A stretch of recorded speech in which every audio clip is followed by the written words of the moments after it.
Selamat pagi pemirsa, saya Ari Mustika akan menemani Anda dengan beragam informasi terkini, di antaranya ruas tol Medan Kuala Namu Tebing Tinggi dan Balmera resmi terintegrasi dengan ruas Medan Binjai. Anggota DPRD Toba jalani vaksinasi COVID-19 tahap pertama. Ikan mas sinyar-nyar kuliner khas dari Tapanuli Selatan. Selain cuplikan berita tadi, kami juga akan menghadirkan beragam informasi lainnya. Pemirsa, kita jelang sumut hari ini pagi selengkapnya.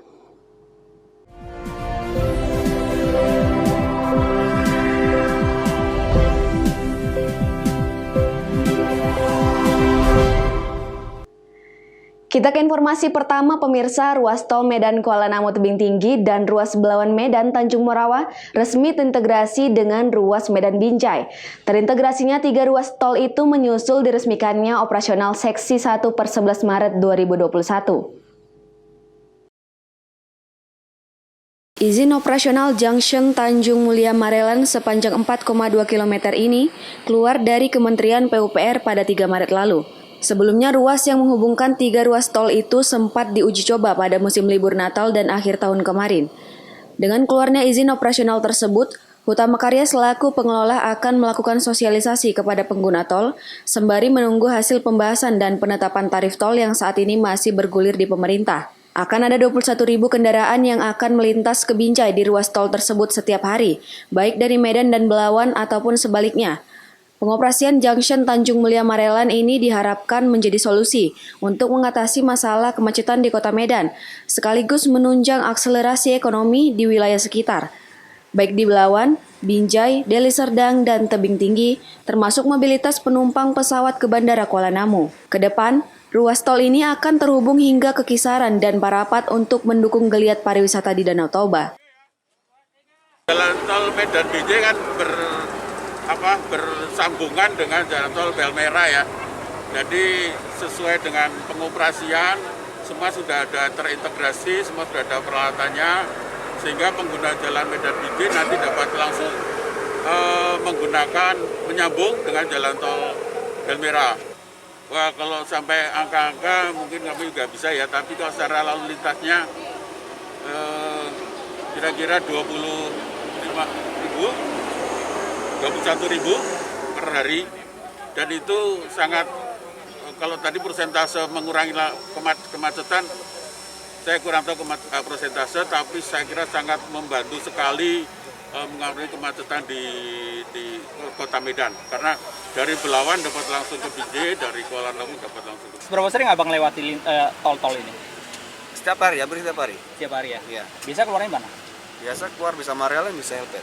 Tapi sebelum ada ini, terasa macetnya nggak di Medan? Oh ya, macet sekali gitu kan, terutama di Kampung Lalang itu kan. Kita sampai makan waktu berapa jam untuk di situ, gitu kan. Kalau sekarang ini kan sangat mudah gitu kan.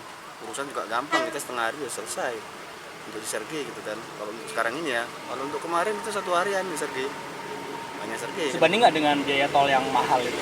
Sebagai urusan pekerjaan ataupun bisnis ya sebanding. Tapi kalau urusan lainnya saya nggak tahu juga ya. Tapi kalau urusan bisnis, usaha, sebanding. Adapun proyek di jalan tol di wilayah Sumatera Utara ini merupakan bagian dari mega proyek Trans Sumatera yang dibangun pemerintah. Selain mendukung mobilitas warga dan mengatasi kemacetan, mega proyek ini dibangun untuk mendukung laju ekonomi dan geliat industri pariwisata di sejumlah daerah. Daniel Pekwali melaporkan untuk Evarina TV.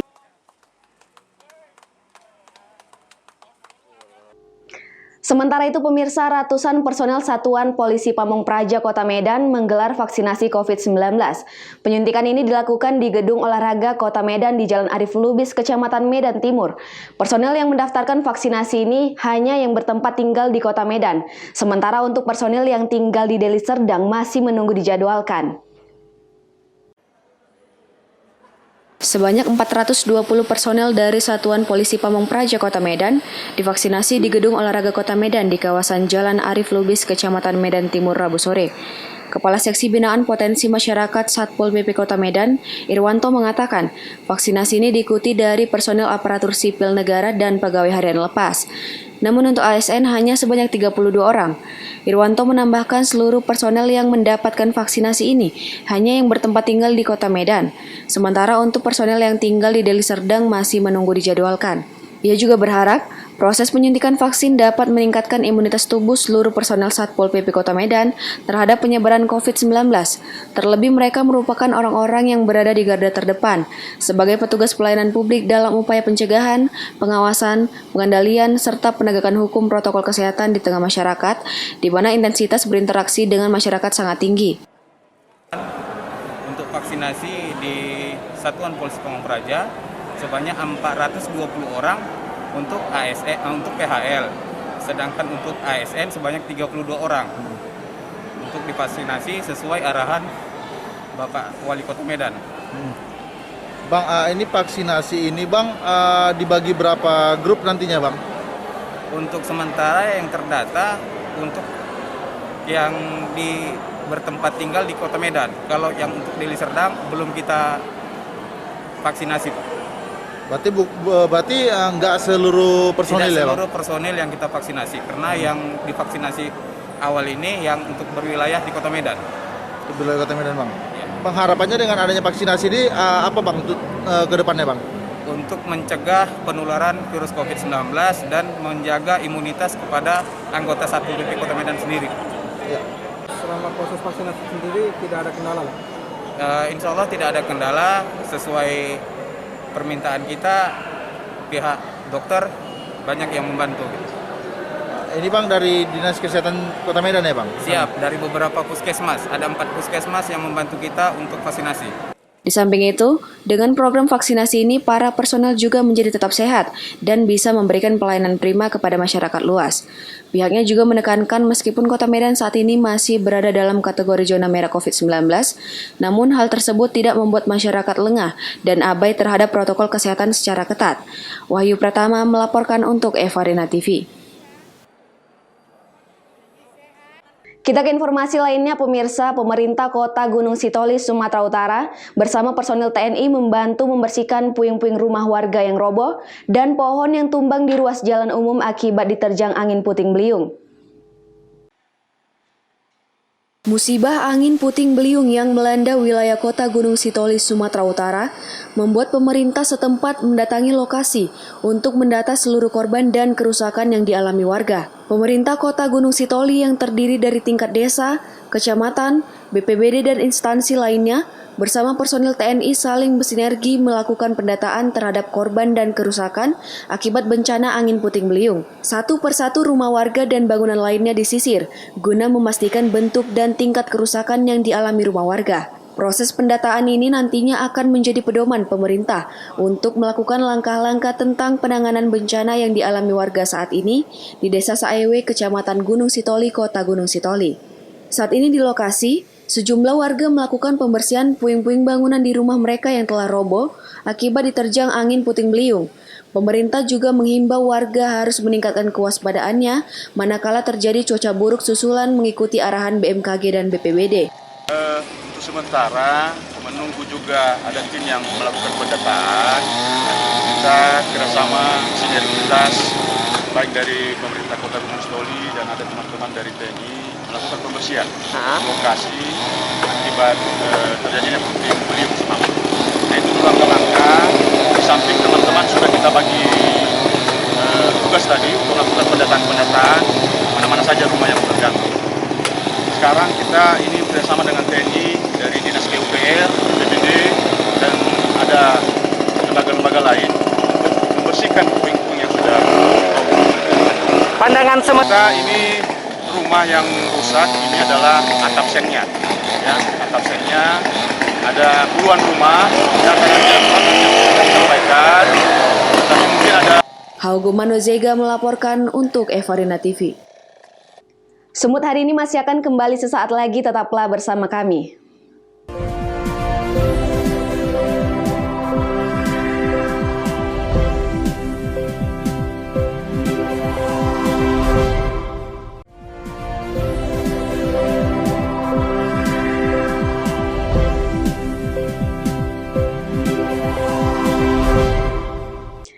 Terima kasih Anda masih bersama kami. Pemirsa, Dinas Kesehatan Kabupaten Toba melakukan vaksinasi tahap awal kepada sekitar 30 anggota DPRD dan ASN.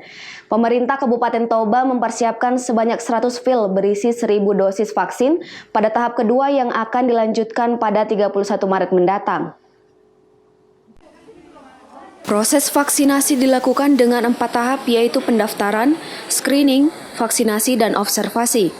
Dalam 4 tahapan tersebut, anggota DPRD Kabupaten Toba tidak ada kendala untuk divaksin.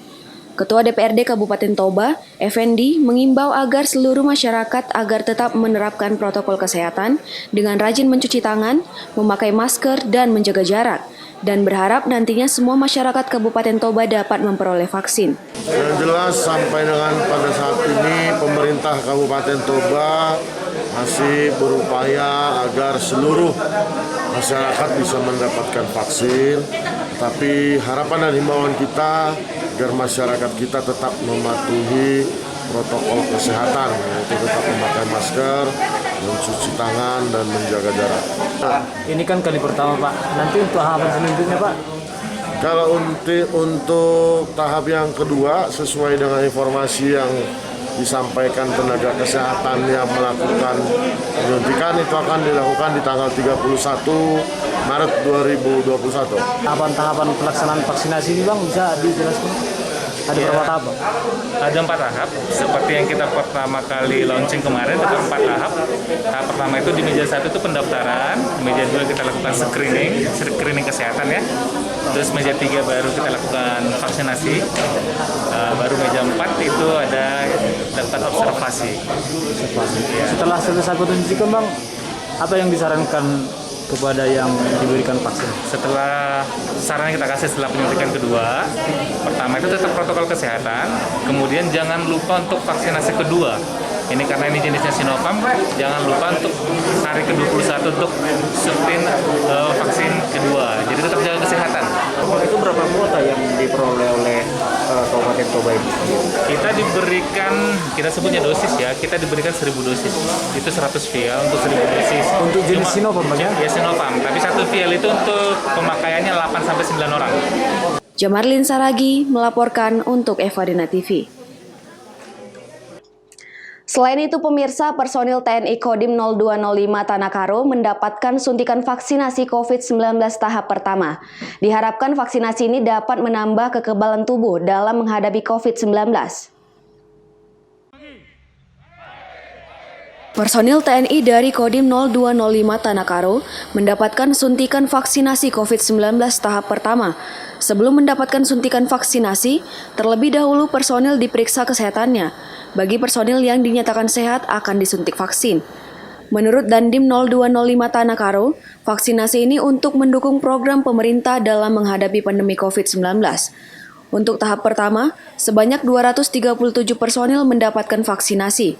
Sembari menunggu 14 hari ke depan untuk mendapatkan vaksinasi tahap kedua.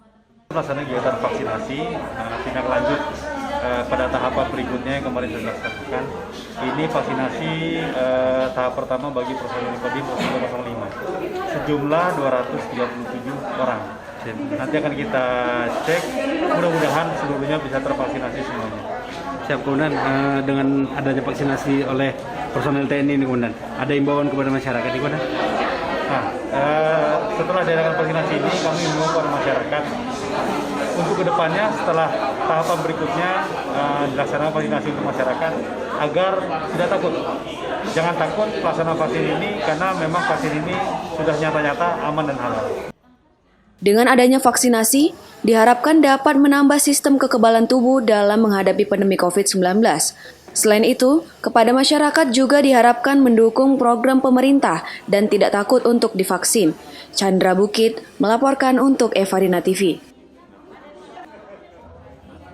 Masih dari Kabupaten Karo, pemirsa, memasuki libur panjang yang dimulai pada 11 Maret 2021, pemerintah Kabupaten Karo mengimbau kepada aparatur sipil negara di jajarannya untuk tidak bepergian. Hal ini berkaitan dengan adanya surat keputusan bersama dari 3 kementerian, bahwasanya tidak ada cuti bersama. Menghadapi libur panjang yang akan dimulai pada Kamis 11 Maret 2021 hingga 14 Maret 2021, Pemerintah Kabupaten Karo mengimbau kepada seluruh aparatur sipil negara di lingkungan pemerintah Kabupaten Karo untuk tidak bepergian keluar kota. Hal ini berkaitan dengan adanya surat keputusan bersama dari 3 kementerian, yakni Kemenpan RB, Kementerian Ketenagakerjaan, dan Kementerian Agama, bahwasanya tidak ada cuti bersama. Hari libur hanya pada hari Kamis 11 Maret 2021 dan kembali bekerja seperti biasa pada Jumat 12 Maret 2021. Menurut Sekretaris Daerah Pemerintah Kabupaten Karo, surat keputusan ini dibuat agar aparatur sipil negara, khususnya yang bekerja di lingkungan pemerintah Kabupaten Karo untuk tidak bepergian keluar kota, mengingat libur hanya 1 hari.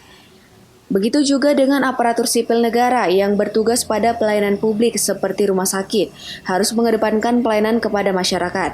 Apalagi saat ini dalam masa pandemi COVID-19 untuk tetap mematuhi protokol kesehatan, terutama menjauhi kerumunan. Kemarin ada kita dengar surat bahwa itu ada libur panjang, tetapi setelah kita terima surat dari Kementerian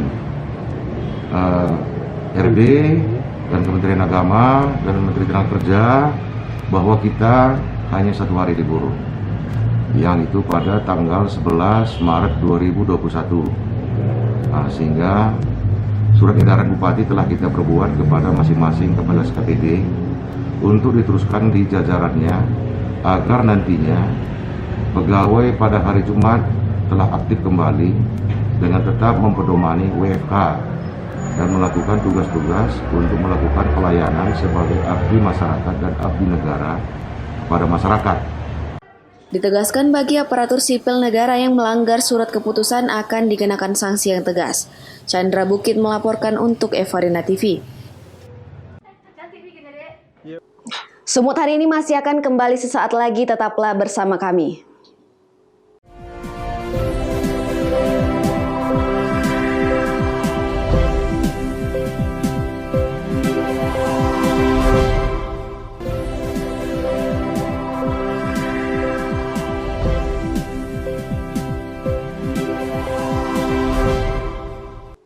Terima kasih Anda masih bersama kami. Pemirsa, Polres Labuhan Batu menahan seorang oknum pejabat kepala desa yang melakukan tindak pidana kasus korupsi dana APBDes pada tahun anggaran 2017 dengan kerugian negara mencapai lebih dari 300 juta rupiah.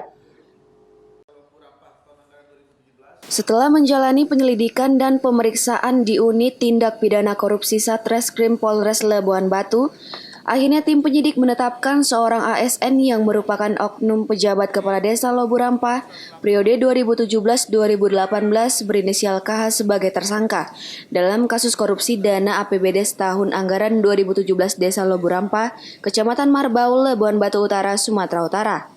Kapolres Labuhan Batu AKBP Denny Kurniawan menjelaskan, pada tahun 2017 Loburampa mendapat anggaran 1,3 miliar lebih yang bersumber dari dana desa, ADD, bagi hasil pajak dan retribusi serta Silpa 2016 yang diperuntukkan beberapa bidang yakni penyelenggaraan pemerintahan desa, pembangunan, pembinaan dan pemberdayaan masyarakat. Namun hasil audit dan penyidikan oknum PJ kepala desa tersebut tidak merealisasikan seluruh anggaran belanja dan tidak melaksanakan pembangunan infrastruktur sesuai dengan volume yang ditetapkan dalam RAB sebesar 300 juta lebih, serta tidak menyetorkan pajak yang dipotong sebesar 26 juta rupiah. Jadi pada saat melakukan kejahatannya, yang bersangkutan melakukan sendiri, ya, sendiri kegiatannya. Jelas hasil dari penyidikan dan audit dari BPKP bahwa memang ada kerugian negara yang ditimbulkan, ya, dan tidak bisa dipertanggungjawabkan. Ya. Yang bersangkutan melanggar pasal 2 ayat 1 subsidiar pasal 3 Junto pasal 18 Undang-Undang RI nomor 31 tahun 1999 tentang pemberantasan tindak pidana korupsi sebagaimana telah diubah menjadi Undang-Undang RI nomor 20 tahun 2021 tentang perubahan atas Undang-Undang RI tahun 31 tahun nomor 31 tahun 1999 tentang pemberantasan tindak pidana korupsi dengan ancaman hukuman maksimal 20 tahun. Atas tindakannya, oknum PJ Kades tersebut dipersangkakan Undang-Undang Republik Indonesia Nomor 20 Tahun 2021 tentang pemberantasan tindak pidana korupsi dengan ancaman maksimal 20 tahun kurungan penjara. Ucok Sitorus melaporkan untuk Evarina TV.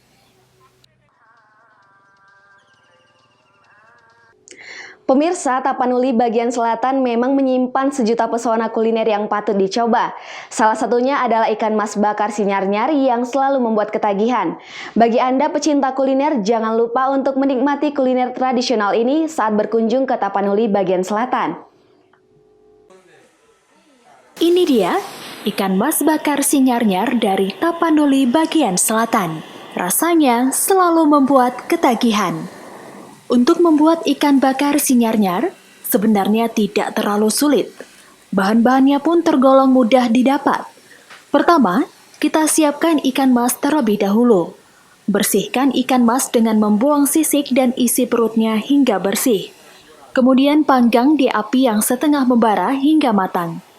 Sambil menunggu ikan mas matang, kita siapkan bumbu. Bahan utama untuk bumbu ikan ini adalah sinyarnyar, atau yang lebih dikenal dengan andaliman.